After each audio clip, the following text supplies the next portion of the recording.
computer. So what I'm going to do is save this to my desktop because I don't want to save it to Bentley's iCloud. And then what I'll do is I'll convert it to a YouTube link. So it'll take a while, but I'll get it to you. All right. Take two. Oops. Not what you need to see. We already did that. Okay. This is a picture of icebergs in Antarctica because I don't know, did I already tell you guys that I've been to Antarctica? And did I tell you, I might tell you again that I've been to Antarctica? And did I already show you this particular side of Antarctica? All right. Whoops. Let's see. Okay, so please open poll everywhere. Last name, first initial. My username is chocolate. It's there at the top of the slide.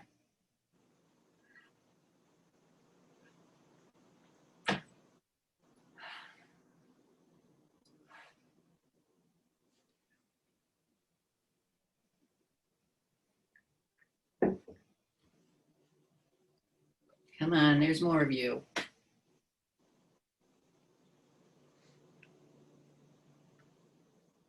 Unless I say otherwise, maybe it's a good policy to just, when you come to class, to open poll everywhere. I'll try to remind you and hopefully it'll become a habit. Does anybody else have any faculty, any classes that are using poll questions? Actually, you can just call out, or I think if you click the raised hand, it shows up in part of my screen. I have you in a little box in the corner here. I can't see. I do. One of my professors is using poll everywhere too. Yeah. How was it? How's it working for them? Actually pretty well. Similar to this class, like it goes pretty smoothly. Yeah. Okay. All right. So 3, 2, 1. All right.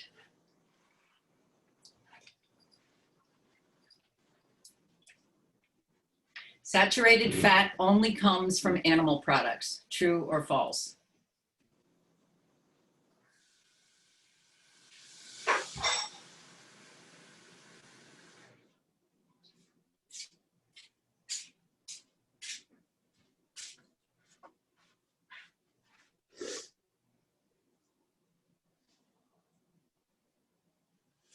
You have a 50-50 shot.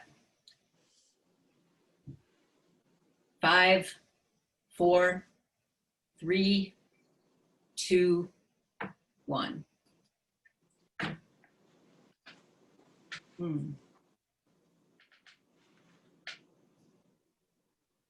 right, so what's the exception? Or what are some exceptions? Oh, do you want us to raise our hand or what do you want us to? Call out. I have no idea. Well, just tell me what your name is so I can say thank you, followed by your name. Is it Marissa? It's Marissa. One in a row. And then some are like cheese and different oils, as well as I think was one of them, like different plant oils like corn and sunflower oil. Ah, so those are unsaturated flat fats. So never mind. But was cheese one of them? Well, cheese has saturated fat in it. Pepe, what were you going to say?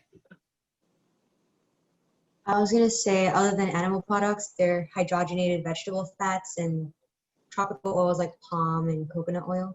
Right. So we'll talk more about hydrogenation of fats. Hydrogenation is a process where you take a liquid vegetable oil, bombard it with hydrogens to make it more like an animal fat. So oils get hydrogenated. It gives them, corn oil margarine used to be a big thing. It was when we were telling people don't eat butter, eat margarine. That debacle has passed, but so they were hydrogenating oils and they had more of a mouthfeel of butter. They had more of, they cooked, they could be used like butter, but they contained trans fats if they were partially hydrogenated. And we'll talk about the difference between partially and totally hydrogenated fats later. But if it's totally hydrogenated, that's right. It's like a saturated fat. But coconut oil, which is a vegetable product, is a highly saturated vegetable. It's got a lot of saturated fat in it. So let me just ask you, does anybody, can you tell me what you might know about coconut oil? What have folks heard about coconut oil? Let me just ask, is anybody using it to clean their teeth? I've heard, so when I heard your videos last night, I realized that coconut oil is not as good as they market it for, because right now it's on trend to use coconut oil for cooking. You see it in Trader Joe's, coconut oil spray, Right. everything. But last night I saw in your video, I saw that it's really not as healthy. Okay, well, so I'm so glad you said that. So it's the dose that makes the poison. Let's put that behind all things before we say whether or not they're healthy or unhealthy. If the recipe calls for coconut oil, if it's an Indian recipe or a Thai recipe, using safflower oil just won't make it Thai or Indian. If the recipe calls for it, it's because of the flavor, it's because of the texture. So use it in the recipe, but for putting it in coffee or putting in other things, it is high in saturated fat. And if you're somebody for whom diet affects blood cholesterol levels, it's not worth it. It's also, some people use it to clean their teeth. I don't understand it. Has anybody heard of that? I know some people that use it to take their makeup off, Oh, okay. but not teeth. Okay. Well, some people might use it for a skin product. There's nothing magic about it. You might like the way it smells. I mean, some people like the way it smells, and I think that's fine. But you know, as a hair care product or whatever, you know, that's fine. But in terms of it having magical properties, that's another story, which we can talk about sometime. But there's nothing magical about coconut oil, and certainly, Alejandra, am I pronouncing your name right? Yeah. If the recipe calls for it, you should use it, okay? Because that's part of the taste, and that's but to use it in everything, no, it's balance, variety, moderation, the stuff that's in module 2, which when we get there, you know, we'll talk more about that. Okay, so good, thank you. But Marissa, do you understand where the non-animal forms of saturated fat? Yes, I do. And that's why you come to school. Okay, what's this question? I have to move you. Fats found in foods that come from plants, this should be pretty, are primarily saturated, unsaturated, cholesterol, or polypeptides. The fats that are found in plant products or plant foods, I think I should look at my slides, but put them in an order, but are primarily, so I guess another, plant fats are primarily saturated, unsaturated, cholesterol, or polypeptides.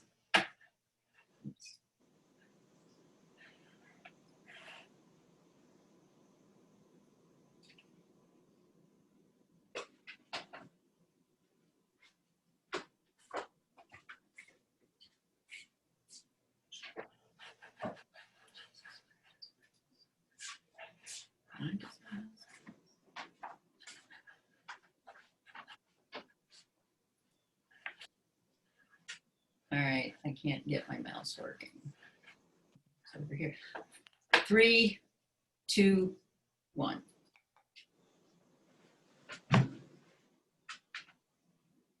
Okay, that's right. They're unsaturated. Polypeptides, where are polypeptides found? What macronutrient are polypeptides found in? Those are proteins.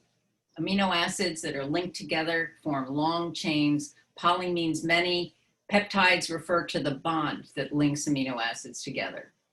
But plant fats are primarily unsaturated fats.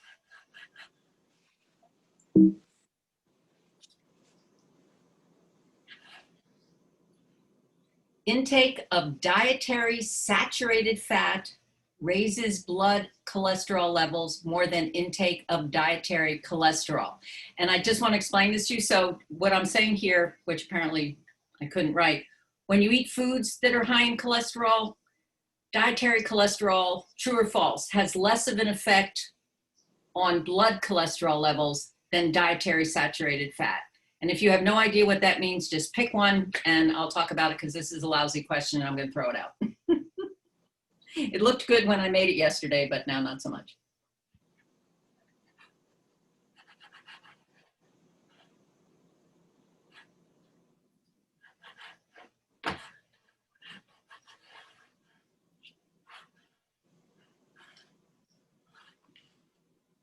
All right, let me get ahead of myself here. All right, that shows that I asked you a very bad question or you don't understand it. So we used to think that cholesterol in food affected cholesterol in the blood. And that's why when I first became a dietitian, we were recommending that people, if their blood cholesterol levels were high, we told them to stay away from butter. We told them to say, that's why margarine became a big thing. We told them to stay away from all kinds of animal products because we thought that cholesterol in food affected cholesterol in the blood. But, and this is how science works, as we collect more data, as we learn more, we change. And what we now know is that it's the type of fat in food, bless you, that affects your cholesterol, blood cholesterol, more than the cholesterol in food. Let me say that again. The fat in food affects blood more than the cholesterol in food. So in our blood, we have cholesterol and we have fat, and we'll talk about that more in module 3. In foods, we have cholesterol and we have fat. But the type of fat in food is what affects blood cholesterol more than the type of cholesterol. Was it in this video that I talked about that our liver makes like 1,000 milligrams of cholesterol every day? So there's a feedback mechanism if that's your genetic benefit, that when you eat foods that are high in cholesterol, your liver makes less cholesterol. And so your levels should stay normal, more or less. But the saturated fat in food is what the body uses to make cholesterol in the blood. And that's a different pathway. So that bypasses the feedback mechanism. So for some people, when they eat diets that are high in saturated fat, it can affect their blood cholesterol levels. And what kind of foods are high in animal? And there you go. I gave you an answer. What kind of foods are high in saturated fat? Come on. Eggs, Products. meat, Meat, Pepe. shrimp. I was gonna say animal products and meat, yeah. Okay, so animal products tend to be high in saturated fat, dietary saturated fat, and dietary cholesterol. However, eggs and seafood are high in dietary cholesterol, but the type of fat is unsaturated. And I would love it when people would come into my office and they've been told they have high cholesterol and they have to make dietary changes.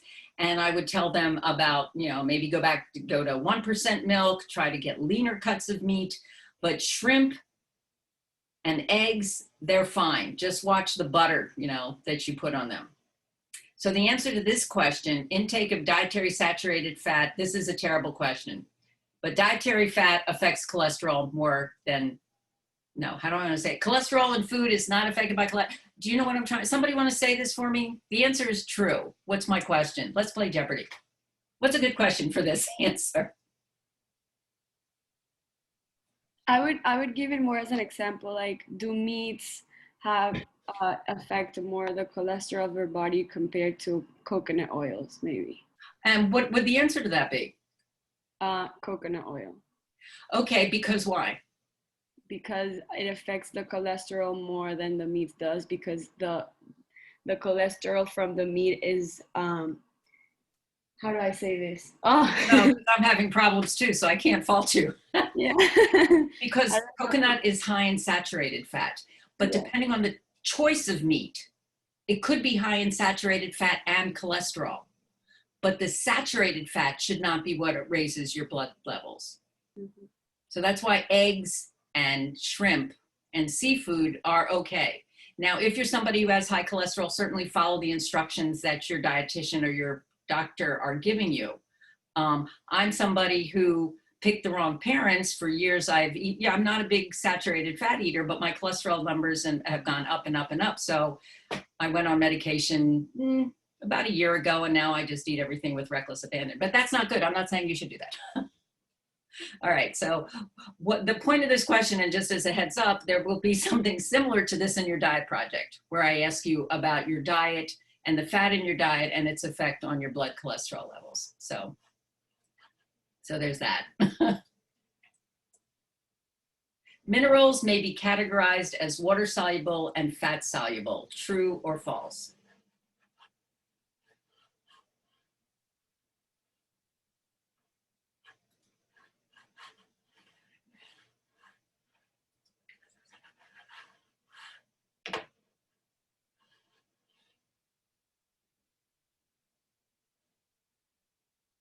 5, 4. Well, I lost my mouse, so as soon as I find my mouse, I'll 3, 2, 1. Ah. All right, so the answer to this one is false. How do we categorize minerals? Because we categorize everything in this module for future modules. Mylin. We categorize minerals as major and trace. Right. What do we categorize as water soluble and fat soluble? Vitamins. Right. Allie, is that what you're going to say? Yeah, sorry. So what's the difference between major and trace? Pepe. They reference it to like an adult male body Yes. based on 5 grams. So if it's greater, then it's major. If it's less, then it's trace. And that has to do with the amounts that are found in the body. So what are some examples of major minerals? Calcium is major. Right. And that's found in bones and teeth. So that's a big source. We also, in our blood, are what are called the electrolytes, or sodium, potassium, and chloride. So those are major minerals. But trace minerals, just because they're trace and they're found in smaller amounts, doesn't mean they're any less important. They're just as important. They're just found in smaller amounts. And the categories of major and trace also are related to the amounts that we need in our diet. So let's say we need 800 milligrams, this is cocktail chatter for now, of calcium a day, but we only need 15 milligrams of iron a day. That doesn't mean that iron is any less important. It's just that we need less of it because that's how our bodies have evolved. Okay. Let's see, what else do I have? Which of the following is essential and inorganic? Lecithin, linoleic acid, calcium, or vitamin D? Which is essential and inorganic?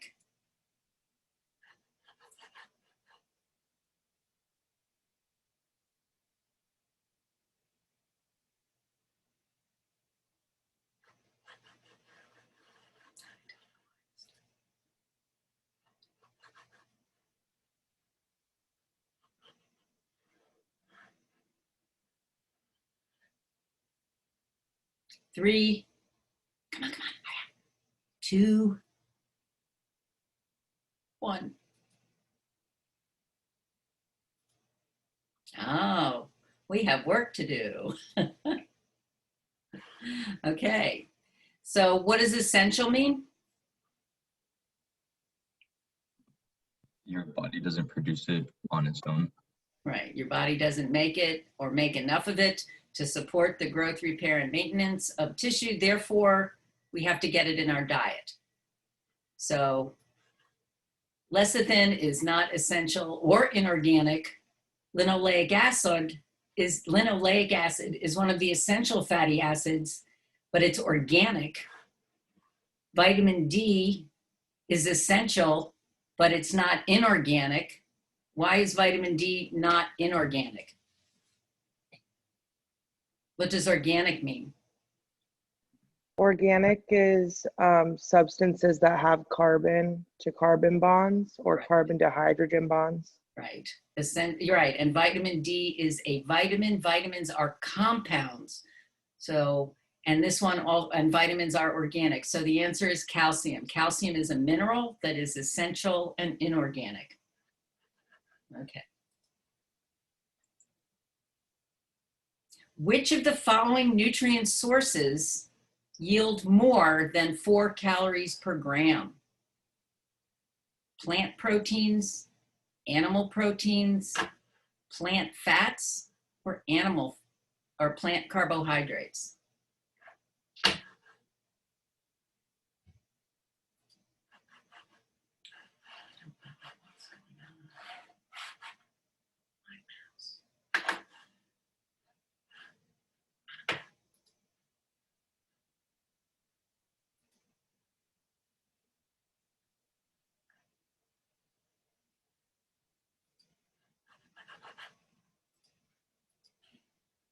This is crazy.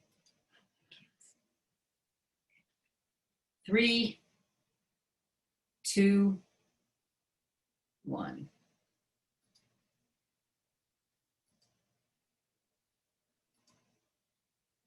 All right, so what's tricky here is the word plant. We're thinking that plant, well, I'm guessing that's what's the tricky. But what you want to look is the word is for what it's being described by plant or animal, and that's protein. Proteins are 4 calories per gram. Carbohydrates are 4 calories per gram. Fats are 9 calories per gram. Good job. All right, let's see. Okay, so I'm going to get out of this and let's have current events. All right, so Gabby, what do you have for current events? Okay, so since we were kind of like touched upon the topic of like vegetarianism and like plant-based meats versus red meats, I found a Stanford medicine study that it compared plant-based meats versus red meats in relation to cardiovascular risk factors. So it said that these like substitutes sometimes have added sodium and high saturated fat, so they're like very processed, and they conducted the study basically to see if plant-based meats are more or less likely than red meats to cause cardiovascular risk factors. Mm-hmm. So they had 2 groups. It was one group that they got 2 meals of red meats for 2 weeks, and then the other one had the same thing but with plant-based meats. And in order to see the cardiovascular risk factors, they measured TMAO in the body. I think it's trimethylamine and oxide. I'm not sure how to pronounce it. Methylamine. Well, that's how we pronounce it. I would pronounce it, but I haven't been watching the British baking show for ages. They pronounce things differently. So, trimethylamine. Oh, okay, I'm not gonna try to say it, but TMA is fine. And basically that TMAO is linked to like higher cardiovascular disease risk. And at the end of the study, it showed that the plant-based meats actually had less TMAO in the body. So they kind of concluded that plant-based meats are less risky for cardiovascular factors. Wait, plant-based meats? Like plant-based meat alternative. Like yeah. Impossible Burger kinds of. Yes. I think it was actually sponsored by Beyond Meat Burger, the study. So, absolutely. Can I interrupt you for a second? I'm doing Yes, this. of course. Can I interrupt? So this is something we need to pay attention to also. Who's sponsoring the research? It was Beyond Meat. Right, which makes me, it doesn't mean it's not accurate because research dollars are limited. But we have to keep in mind that, so they have their conclusion, or well, they have a goal to prove that their product is healthier, has less of an environmental impact, whatever. So a good objective study, might not support the hypothesis. Right. I'm glad that you said that. I'm not saying that it's not legitimate, but I do think that, when if you have the dairy industry supporting a study that says milk is the best source of calcium for your bones and your health, well, they have a vested interest in saying that. If now the soy industry or one of the alternative dairy, alternative beverages came out with that, that would be hard for them, but that would be, I might put more credence to that. I don't see that happening, but so it's just something to keep in mind. And also towards the end, they were saying like TMAO does like lead to increased inflammation and blood clotting along with other like health concerns, but that it's not like necessarily like the cause of cardiovascular risk factors. Okay. So they kind of like contradicted themselves at the end of it. So there is an association. There may be a correlation, but as I want you to remember, among the phrases that I throw at you this semester, correlation doesn't prove causation. Just because 2 things are associated with each other and are found to happen around the same time doesn't mean that one is the reason that the other happened. Okay, very good, very good. Thank you. Vicky. For me, it's funny about what you just said about correlation does not cause causation, because the article that I found, it was very based on that.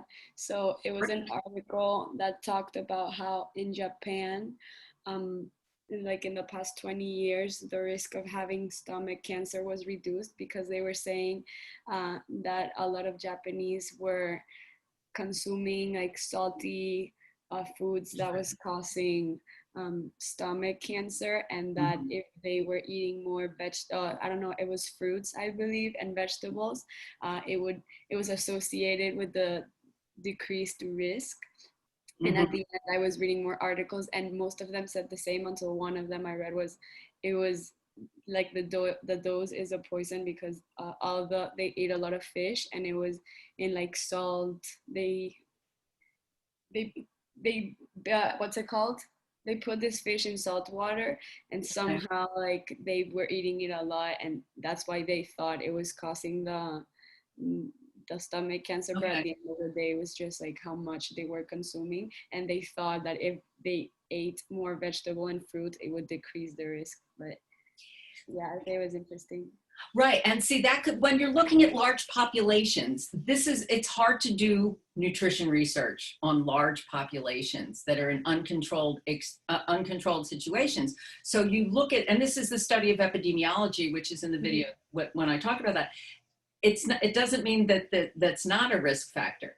It's very hard to prove. So what you do is you try to get rid of what are called confounding variables. So if you can look at the population and account for economics, account for education, account for all these other things, smoking, exercise, then maybe this is all that you're left with. And that makes it stronger. So you also have to look at the other variables that are involved when these kinds of statements are made. Okay, very good. Thank you. Scarlett. Can you hear me?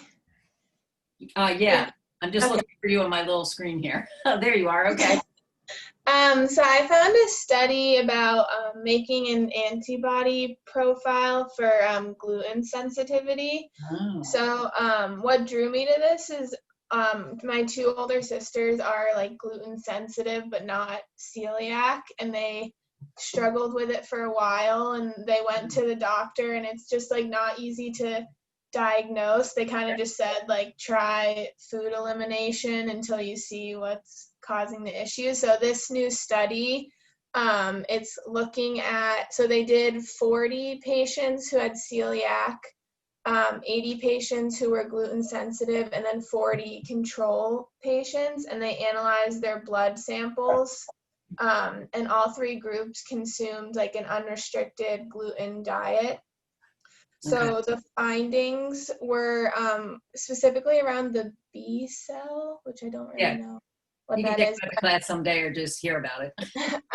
But the findings were pretty cool. They from it, they were able to distinguish the antibodies of gluten sensitive versus celiac, and they said that from these findings, it wasn't the initial purpose of the study, but they actually think they can create targeted immune therapy to help with celiac, because right now there's really no like cure for it except you just don't eat gluten. Right. So I thought that was pretty cool. Can you send me that? Yeah. Because I'm resistant to the phrase gluten sensitivity, but I was resistant to pre-diabetes because this is because I've been doing this for a while, and this is how science works. When I was first a dietitian, there was no such thing as pre-diabetic. It was like being a little pregnant. You either were diabetic or you weren't, but now there is, and we'll talk about this. There is a pre-diabetes, and is something called metabolic syndrome that we'll talk about. So, and I have trouble with gluten sensitive because I don't know enough about it, first of all. And there's something called FODMAPs, FODMAP, definite cocktail chatter, stands for fermented oligosaccharides, disaccharides, and polyols. That's a mouthful, which is a type of carbohydrate that some folks have trouble digesting. And so I need to, before I can say I understand that gluten sensitivity is the thing, I need to see more about it. Now, were the results of this study for people who were gluten sensitive or gluten intolerant? It was just sensitive. They used the term gluten sensitive. Right. They used the celiac patients like to compare. They wanted to see the difference in the antibody profiles, but the main purpose of it was to try and make it easier for doctors to like diagnose gluten sensitivity. Right. Well, yeah, I think sometimes people are convinced that they have something, and no matter what the doctor tells them, the phrase "I know my body better," it's just a red flag for me. And it could be absolutely true for different things, but sometimes it's not. And so right now I'm making notes to myself I'm in a couple dietitian groups, and I want to ask them, about gluten sensitivity, and I'd like to see your article so that I can read it. And if that's indeed what the science is supporting, then maybe I'll start including it in our topic on food issues. And you've been signed up when we get to this, just a heads up, for a food issue. And if you have a food issue, talk to me, we can switch you around. There's no reason for you to be more miserable than you have to be when it comes to this assignment. But thank you. Okay, Julia. I just had a quick comment. So how you mentioned like the FODMAP diet and like gluten Yeah. sensitivity. So I don't have celiac, but like very gluten sensitive. And I listened to a podcast called Two Docs Talk. And they talked about how there's like this myth around gluten sensitivity, and that a lot of doctors have found that like working with their patients to develop low FODMAP diets, actually like they got a lot of results for them. And it was really interesting to me hearing about that, because I couldn't pinpoint for a really long time like what exactly like triggered the gluten sensitivity. But as I kind of like navigated that diet a bit more, of course it's anecdotal, it might not work for everybody, but it was just interesting topic. Because the low FODMAP piece of it, I think people aren't as familiar with. And the gluten-free industry is so big that like the low FODMAP industry has like, there could be a lot of room for it in science. Oh, absolutely. A couple of years ago, my husband had to go on anecdote alert, was on antibiotics for a couple different things, and his stomach was bothering him. And my husband never complains. I'm the designated kvetcher in the family. And so I looked into the FODMAP diet because I'd heard about it. I have some colleagues that's one of their specialties. And that was like, I'm going to email one of these FODMAP dietitians who's in the area. And I put him on a low FODMAP diet, which he was okay with because you can have beer on a low FODMAP diet. It turned out that it was just his stomach needed to recover, and it's not an issue, but there's an app for it. And the research was out of Monash in Australia, where they went looking not for this, and they happened to find it, and then they studied it, and that this is a thing. And I'm more convinced about that than I am about gluten sensitivity. That doesn't mean gluten sensitivity isn't a thing. I just need more data. I just need more information. Thank you. So what's your current event? Or how many Julias do I have? Are you my Julia with the current event today? Oh no, I didn't have a current event. I was just like making a comment based off of like Scarlett's interesting article and then your point about the FODMAP diet. Oh, so what about Julia? Do I have Julia today? Okay, maybe I made a mistake. But thank you. Juliana? Yes, so on the topic of fats, I wanted to look more into the keto diet and whether it was proven or if it was really kind of just a fad diet. And so I found an article where dietitians from the University of Chicago Medicine kind of debunk the keto diet, and they explain that it's an extremely strict and difficult diet to maintain, and that it was really originally used to manage seizures in children with epilepsy. And it was never really supposed to be a diet for the average human. And they explain that although it may result in weight loss, it's really just a quick fix and often not sustainable. And it can actually cause a lot of health problems, including low blood pressure, kidney stones, constipation, nutrient deficiency, and an increased risk of heart disease. And that's because it's a lot of excessive amounts of saturated fats in the diet, as we just kind of talked about how that's not always healthy. Yeah. And they recommend that the average person does not follow the diet and that it's not sustainable. But how many people think they're average? Yeah. When it comes to diets, all diets work while you're on them. And like you're saying, this is sustainability. Sustainability means different things in nutrition from a nutrition perspective than say an environmental perspective. There are crossovers, but yeah, how long can you stick with it? I have people who have followed the keto diet and they love it. But the thing is, they go on it, they go off it, they go on it, they go off it. Right. So, and I don't find that healthy, not physically. I don't know about the physical effects. I mean, what you're saying notwithstanding, but emotional effects, because people wind up obsessing about food. Yeah. And thinking about food, and that over time has become more of a concern to me. Yeah. Okay, that was great. Kat, are you here? Did I lose Kat? Yes. Hi, Professor. Yeah. Oh, okay. Would you mind? Kat sent me her current event from Monday's class, and I looked at it. And would you mind just going over what that was about and what we? Yes. So, if yeah, I'm just opening up the email. If you guys recall, I presented on this product Beam CBD, and it's essentially made for like an athlete, the busy entrepreneur, anyone that wants to improve their like sleep recovery balance. So I sent Professor the website because there's a whole like education section, a lot of words I didn't understand. And she said that they're providing more anecdotes, which is like obviously compelling, but they're not providing the science to back it up. And they're using words such as natural, non-toxic, high performing, but these words have no standard definition. It can kind of mean whatever they want. Again, like based off their anecdotes, like it works for them. Mm-hmm. And she said she went into their chat to ask if they could if they could provide her more references to the scientific journals that they published. And she's first in the queue, and their response was, "We apologize for keeping you waiting. Our operators are busy at the moment. Please leave us a message with your email address and we'll get back shortly." And then lastly, they say they use this proprietary extraction because if you guys don't know, CBD and THC are like formed together in through the hemp plant for marijuana, but they say they take the CBD out so that there's like no traces at all of THC in the product that they're selling. So she wanted to know what proprietary extraction actually means, because it means they don't have to tell us what that is. So once again, if you like the product, yeah. So if you like the product and it works for you, that's awesome. But kind of the data that they're providing us with is very anecdotal rather than being backed up by facts. Right. What struck me was that you said they used science, that they were using they were using sciencey sounding words. And because you are a consumer who doesn't know what they're talking about, you folks aren't science. You know, this is not your area. I wouldn't know how to read your literature. So it's a website that right away is selling, and sales is a red flag.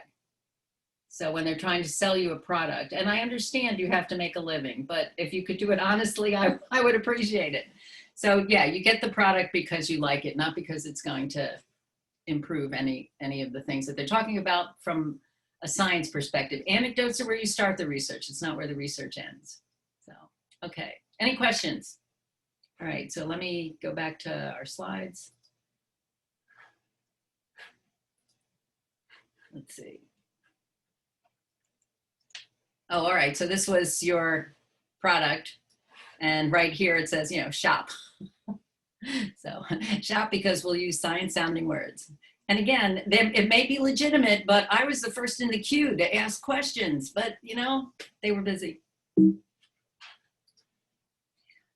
So there were some questions on the Padlet I wanted to get to. And one was, Sasha, do you remember asking these questions? Yes, I do. And now I'm good. All right, so why don't you explain to folks, because you watch the videos, what are the differences? Yeah, so there's unsaturated and saturated, which I did not know the difference between those two before, and that was kind of my big question, because I have a trainer and he's like, try to limit eating too much red meat because of like the fats, and he was trying to explain it to me, but it didn't really click. And then when I started reviewing the content for this class, it all makes sense that there's different fats in plant products and animal products. Mm-hmm. And I thought it was all the same thing. Okay. And I guess the main point is that everything in moderation.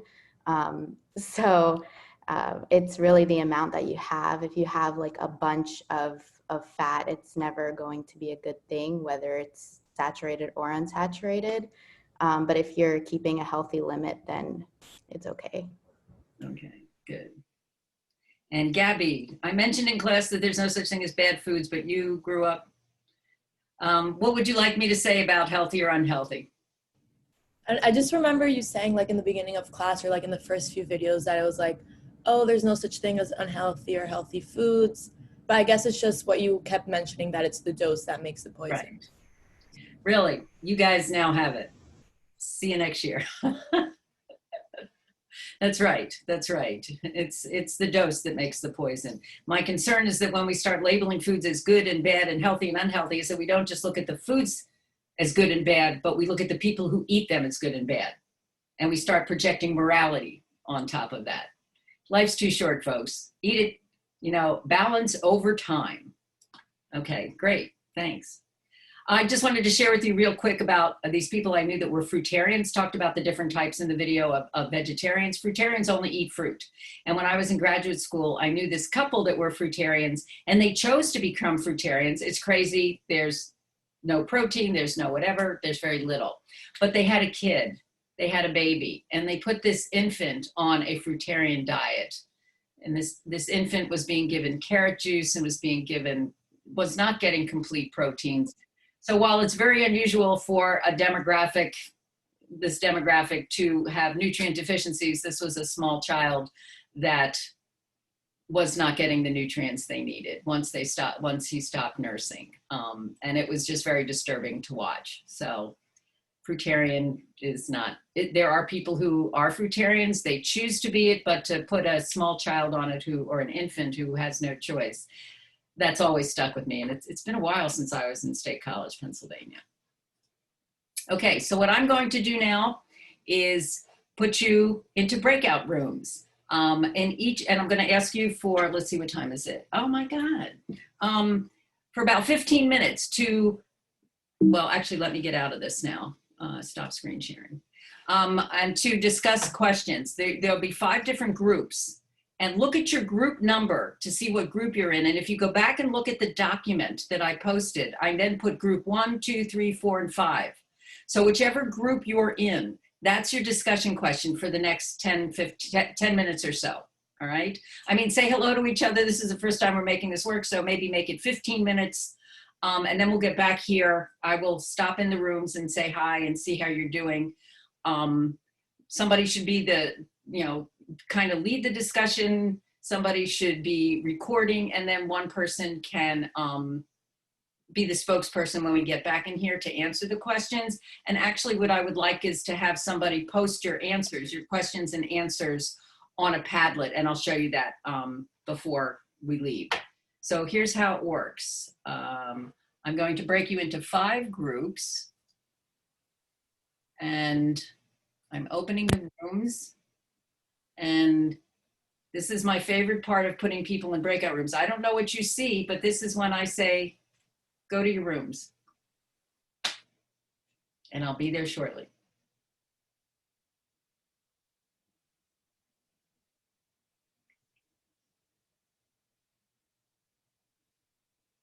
What's the matter, Vicki?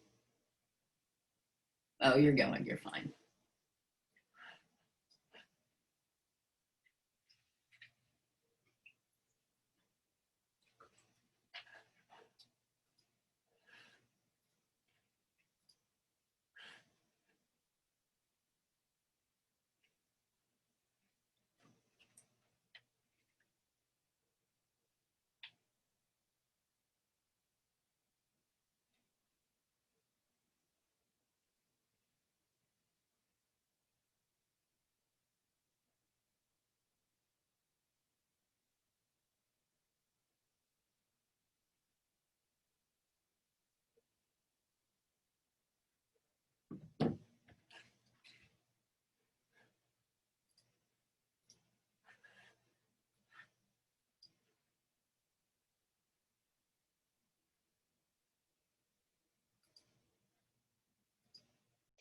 You just said, I think you can survive without food for a few weeks and any other vitamin in particular for probably months, I guess.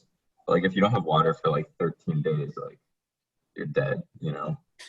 Yeah, I feel like it also helps to mix in with the fats and I don't know, help you digest other foods and vitamins. Yeah. Mhm.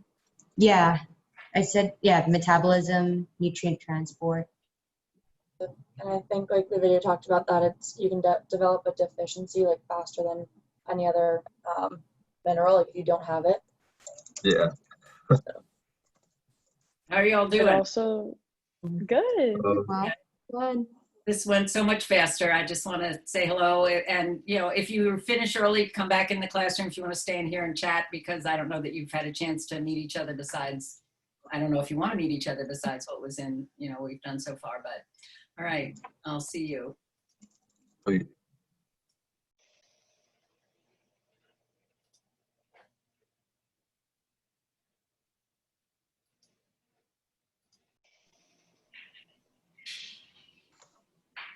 You already answered all your Professor.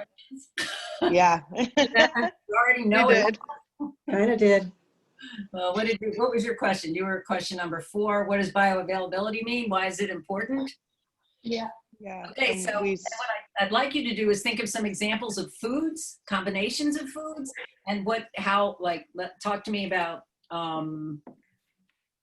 what you had for breakfast and what was going, or if you had breakfast or what you had for dinner last night, and what might have affected the bioavailability of the nutrients in the food. So if you just see where that goes. And then I want you to know, I guess I'm curious, do you think that being aware of this information and how foods are affected by the heat, by your body, by the foods that they're combined with, is that going to affect your food choices? I'm hoping the answer will be most of the time no, okay? But because sometimes I give information and people take it to the wrong place. And I just want to make sure that I keep you in the arena that says, okay, maybe I didn't get the most nutrient out of this food, and maybe next time I'll be aware of this, but don't let it, you know, don't not eat it because you're worried about it. Okay, so try that, and if you can't come up with anything else, then just come back into the room. Professor, I have a question. Absolutely. When I Googled the word bioavailability, it says the portion of a drug or substance that gets into your body. So this would be, so that's talking about drug bioavailability, and when they do drug studies, that's what they're looking at. Just because a drug has been synthesized doesn't mean the body can use it as it's produced in a lab. So that's why we do clinical trials, to see how much of it, and that's why people get involved, to see how much of it the body is actually using, and is it using it correctly from the way it was proposed. So when we apply it to food, how much of the nutrient is available to the body? Here's what, so when you hear superfoods, this is what, never mind, forget what I just said. Talk about superfoods. What have you heard about superfoods? And now knowing the magic that you know about bioavailability, what are superfoods? And what I'm talking about is the amount of a nutrient that's available to the body based on a number of different factors. Does that make sense, Alejandra? Yes. Okay, so tell me so just repeat back to me what you understand it means from a nutrition perspective. Okay, I'll do it. That is that you don't absorb all the nutrients that you consume, maybe. That you might not absorb it, that your body isn't able to use 5 times the recommendation that's found in this food, that you'll excrete what your body doesn't need. I'm giving you all the answers for the superfood, but that's okay. So, and I'll see you back in class. Any other questions? Yeah, so one more question. So going back to like the drug part of it, is that why like some medications say like take on an empty stomach, Yes. or don't have acidic foods with it? Absolutely. Absolutely. Yeah. That it increases the absorption. So yeah, yes, very good. All right, see you in a bit. Thank you.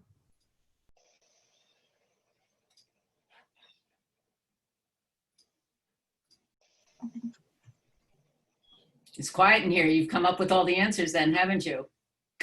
Yeah, we came up with a lot. You what? We came up with a lot. Oh, perfect. Well, if whoever is wants to be assigned as the Padlet publisher just kind of wants to start writing it up, so then you can just cut and paste it when we get to, when I show you where to find the Padlet to post it. And you can just go back in the classroom if you want. I think we just have a couple more minutes, right? What time did I say? I forget. How long did I tell you to do this? Well, if you're all quiet, then you can just go back to class. All right, in a bit.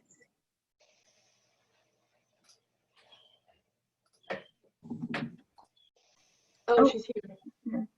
Hey, folks, Hello. do you have all the answers? Have you, are you smart and brilliant and have all the answers? Yeah, we Yeah, got some I answers think for so. sure.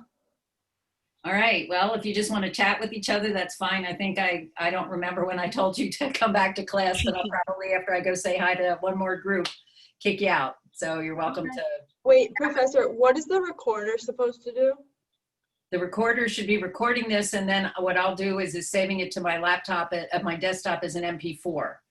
Oh, we didn't record it. Should We'll we? do you it quick record when it. you Oh leave. my God, I should have paused it.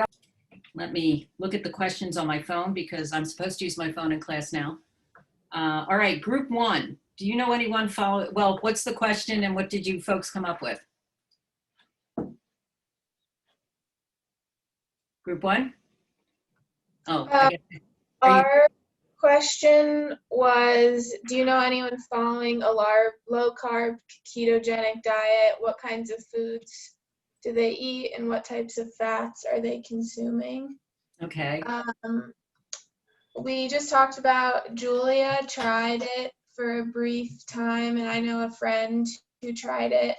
And we just thought the purpose of it was more geared towards like weight loss or for people with goals like that, because you're more targeting fat loss because that's all your body's running on really. And we also saw that it was more effective for men than women because women need more carbs in their diet. Women need more carbs? Where did that come from? That's what we thought, like we saw, that's what we talked about, I guess. Well, okay, so I'm curious, where did that information come from? I think Sasha said. Sasha, where did you get that Sure. information? From Duke University? Which is okay, it's a very popular place. No, I'm not sure where I heard that, but okay. I can jump in. There was a study done at I forget. I think it was like University of Iowa, maybe. Okay. But anyway, I had read this a while ago, like in my kind of after I had tried the diet, and there was some research done that there were like marginal differences, and that just for women based on like slight differences biologically, men saw more success with the keto diet. But again, that's just one study. There could be others out there. Additionally, one thing I wanted to add was that the keto diet is found to have a lot of like positive health effects. There are several studies out there. I forget exactly where from, but I could send the link that kind of compiled all the studies together. So there are more health like positive effects than just weight loss. Yeah, actually, I would like to know what some of those health effects are. And again, my concern about the diet is my same concern with any diet, is that people just wind up obsessing about food. And that may be a means to an end, but that, I'm not always sure that that's the way to get there. Let me just see what else. Let's see. So the type of fats that folks that that are on this diet, what are they consuming? What types of fats are they? They're mainly consuming unsaturated fats. The diet actually recommends you stay away from saturated fats and like types of fats that might hinder weight loss. But basically the function of, I think it's the liver, it starts to release ketones once you deplete your body of a certain amount of carbohydrates. And so how your body breaks down, like through just digestion, the protein from meat, and then the fat content your body ends up pulling from those stores instead. All right, so your body will metabolize, and this is a little beyond what we need to know, but metabolize carbohydrates, proteins, and fats, all proteins the same, carbs and fats. It's not, there's no one preferential choice over another. But with respect to the keto diet, when you're not getting enough carbohydrates in your diet, that's right. And we'll talk about this when we talk about Module 3 information on digestion, absorption, and metabolism, that your body will go to ketones, which come from fat and protein, when it's not getting the carbohydrate it needs for energy. And one of the things that I said, like right at the beginning, was that your body wants to use glucose for energy above all else. So ketones are the second choice if you're not getting enough. It's not the preferred energy source, but it's what the body will use. I'd be curious if any of you have information on athletic performance on ketogenic diets, because they don't have enough glucose for high intensity. Do they have enough glucose for high intensity, short duration activities? Because that's what the muscles want to use, and they don't particularly like using ketones.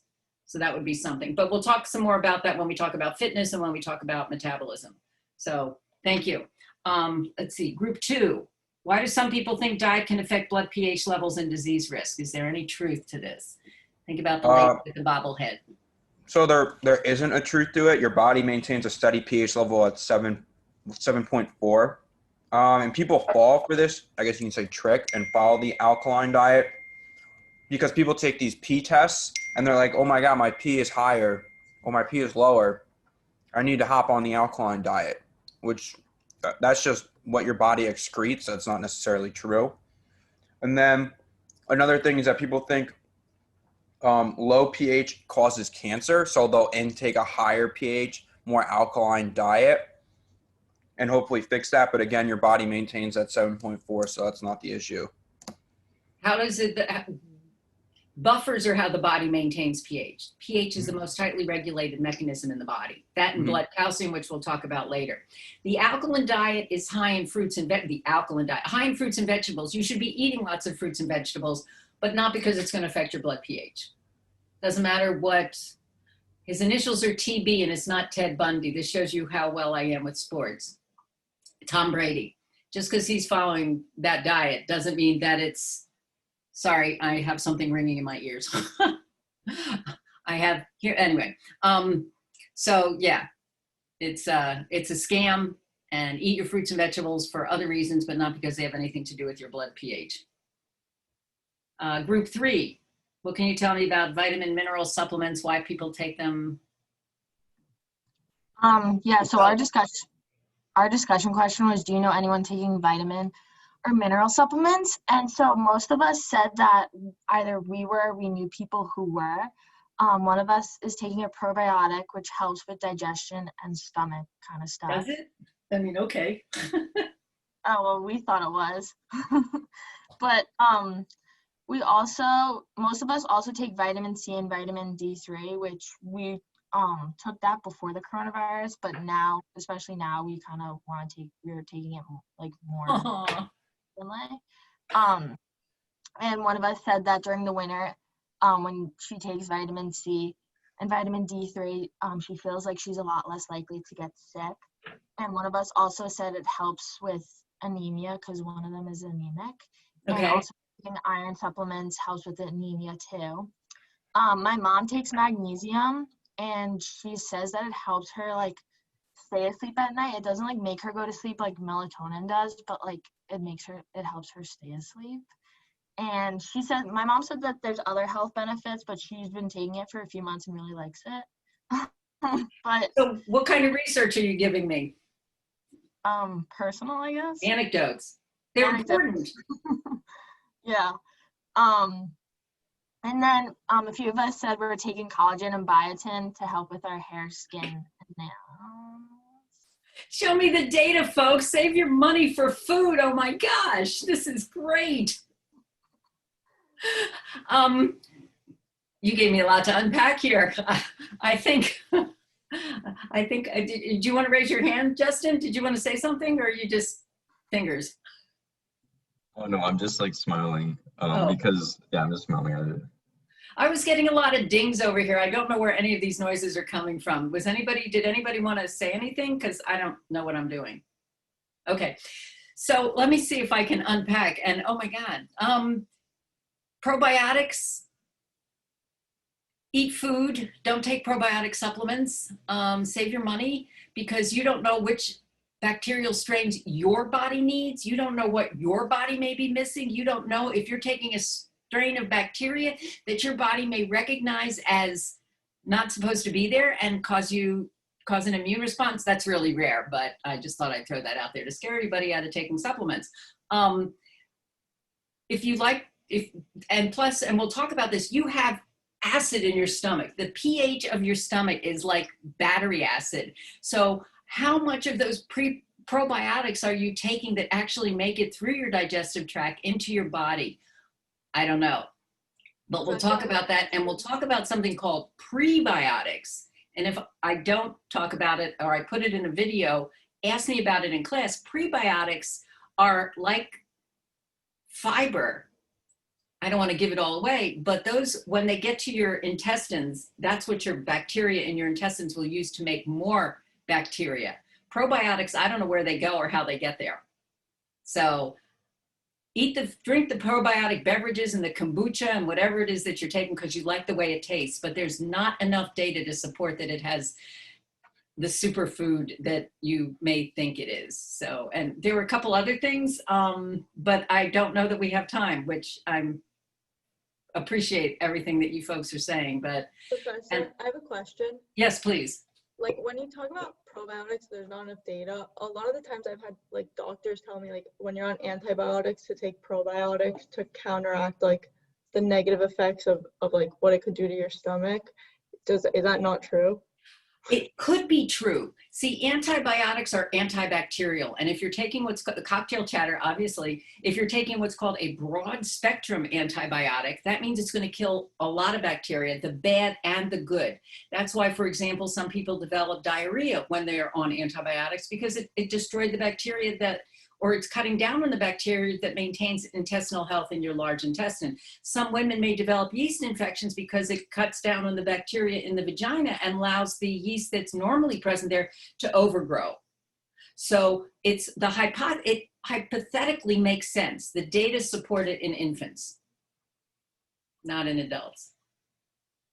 So don't not take your antibiotics if they're being prescribed. Eat yogurt. I don't know what to tell you. I stopped taking them because of the data or the lack thereof. If the data change, I'll change because that's how science works.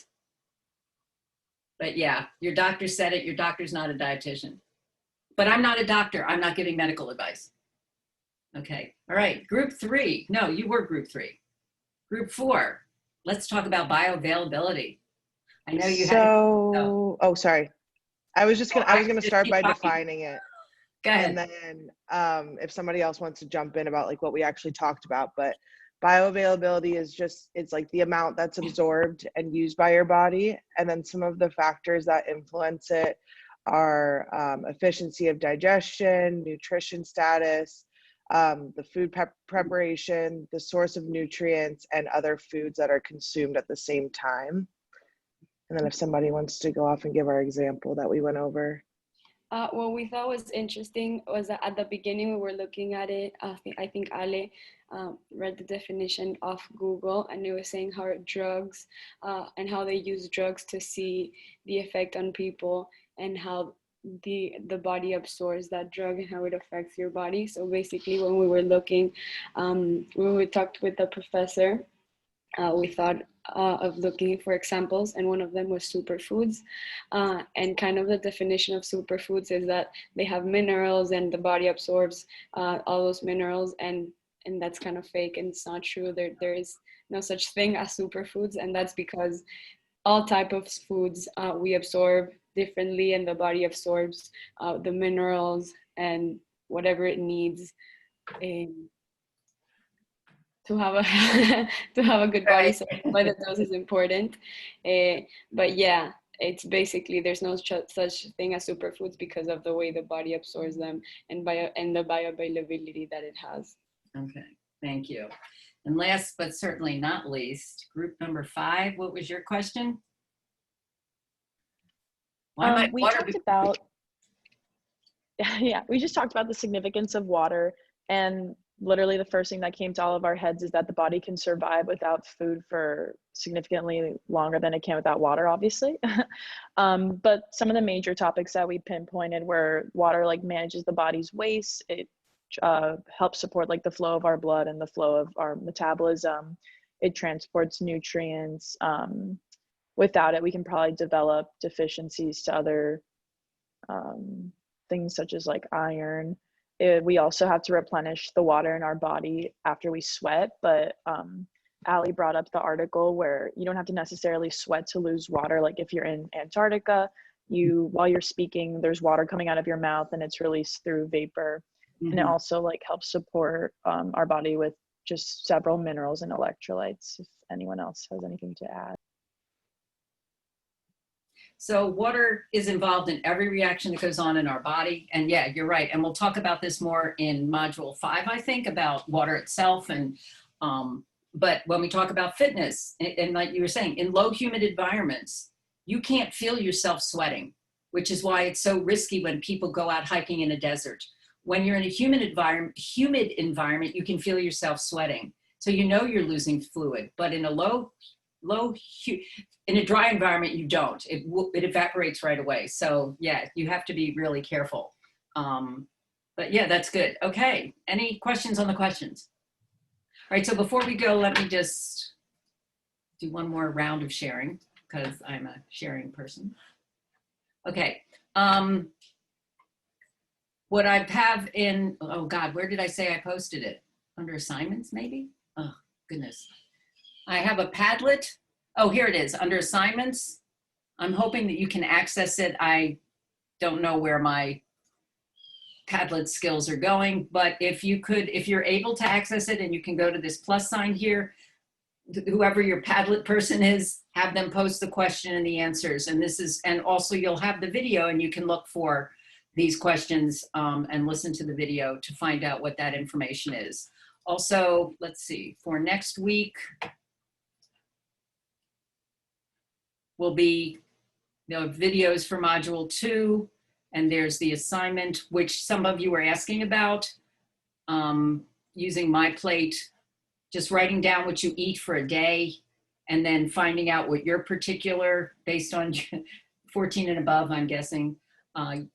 When you click on this, you'll see what the different foods is recommended. There are pros and cons to this, so I want you to be aware of that. And is your diet adequate?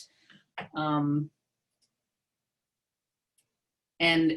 I guess I'll remind you, for your journals by Friday, I guess, just to let me know how all this is going for you, how you're doing. Again, 1 or 2 paragraphs, and hopefully we can all send them through the right place. If you have any questions about that, I don't know how to answer them because I made the video, so I don't know what else to tell you. Any questions before we go? Yes. I went to type under the journal just to see how it's working. Yeah. And when I click the text box entry, I get a big exclamation and it says, keep in mind the submission will count for everyone in your weekly journals group. But that's good. Thank you for saying that. You are a group of 1. Oh, okay. All right. For the journals, you are a group of 1. When we get to the To Your Good Health, I will call my IT guru and ask her how to help me set those up online so that you can do that. But in order to be able to post it with your names so that it went to you, I had to, you don't need to know the details. I barely do. It's on a video somewhere. So for the class activity for Monday, I'm able to open the instructions in the My Plate plan link, but there's not a submission link. I hate that. Wait a minute. Let me have a look. I thought I did that. And if it's not there, then send it to me. Just email it to you. Let's see. Load class activity. Oh, I hate that. Is that what you're seeing? I can share my screen with you. I just see the Oh wait, I have to unshare for you to share because we can't share together. Let me see. Share screen. Okay, can you see that? Yeah. Folks, if you're ready to go, you can go. That's fine. We're going to have a little conversation here. Okay. So I can open the instructions, open this. Thank you. But if you click on the load class activity, the session has expired. Oh, I have to load it again. Okay, so what I'm going to do is go in. Maybe I set a date for that because when I was learning how to use this, maybe that's what happened. Otherwise, yeah, I'll see what I can do. Otherwise, I want you to talk. We'll talk about it in class before you submit it. Okay, wonderful. I just didn't want to have a late submission or anything. No, but cool. I can't worry about those now because, we're all learning how to use this and I can't penalize you for something I can't do. No worries. Thanks, Professor. Have a good day. All right. Are we supposed to be signing up for our groups before